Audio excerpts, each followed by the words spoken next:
So in May of 1804, Lewis and Clark started up the Missouri River from St. Louis, Missouri. They took more than 40 other men with them, and one of these men was Clark's slave, whose name was York. York would then become the first black man to cross North America. As the expedition moved along the Missouri, the men found high, cold plateaus. The explorers spent the winter with a large group of American Indians, the Mandans, in which is now present-day North Dakota. There, Lewis and Clark met Sacagawea, a young Shoshone woman. The next year, she joined the group as they crossed the Rocky Mountains and struggled through the early snows. She helped them speak with tribes they met along the way, and the group followed the Snake and Columbia rivers, finally reaching the Pacific Ocean in November of 1805.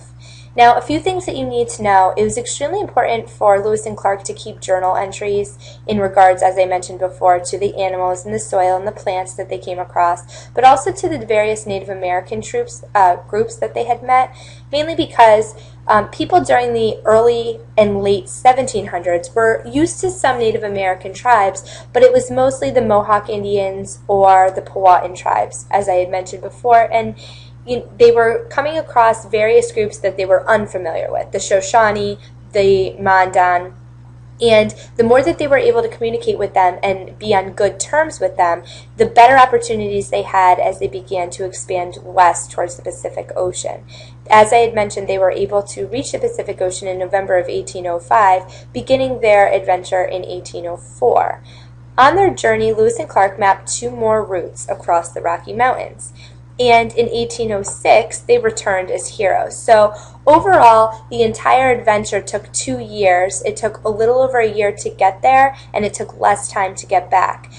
The movie that you were able to watch a couple of days ago, the IMAX movie, Lewis and Clark, showed the various places that they had gone, the variety of challenges that faced them, whether it be animals attacking or poisonous plants and insects fighting them, diseases along the way, if something breaks and along their adventure, how they were able to get it fixed through trade or through using various tools. And also not forgetting that the interaction that they had with these Native American tribes truly kept them alive and enabled them to understand their ways of life, and without Sacagawea, how they would have really struggled in getting to the Pacific Ocean and being able to know what to eat, know how to survive, know where to find shelter, and just know the trail that they needed to get there, and also the trail that they followed on the way home. So you will learn in future lessons that Sacagawea was actually the first woman who was able to vote, because throughout their adventure they asked a variety of questions that required the adventure men and women, Sacagawea, to vote on whether they should go north or south, and as well as York, Clark's slave, who also had a say in decisions. So during this adventure there was a lot of firsts throughout history, and without York and Sacagawea, who knows if the adventure and the exploration would have been as successful as it was. So